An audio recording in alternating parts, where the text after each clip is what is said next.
तर आज जायचं होतं सिनेमॅटिक शूटसाठी. पहिला शूट होता एंगेजमेंटचा ओझरला आणि दुसरा शूट होता परमोरीला गृहप्रवेशचा. तर चला दाखवतो.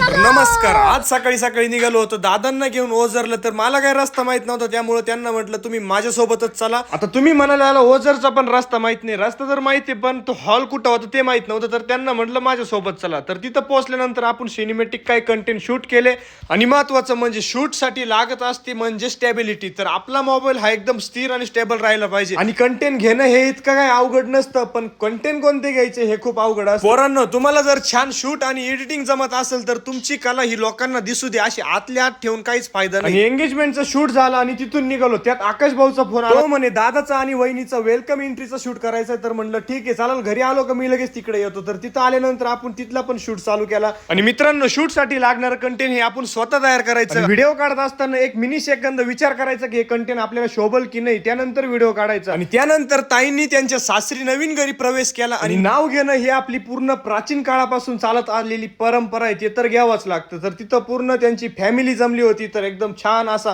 आनंद उत्साही साजरा करत होते तिथं. आणि हे असं तांब्याला लाता मारायचं तुमच्याकडे करता का नाही आम्हाला कमेंट करून कळवा. आणि आपले 10K लवकरच होणार आहे, तर सर्वांनी लवकरात लवकर फॉलो करा आणि व्हिडिओला लाईक आणि कमेंट करून जा. धन्यवाद.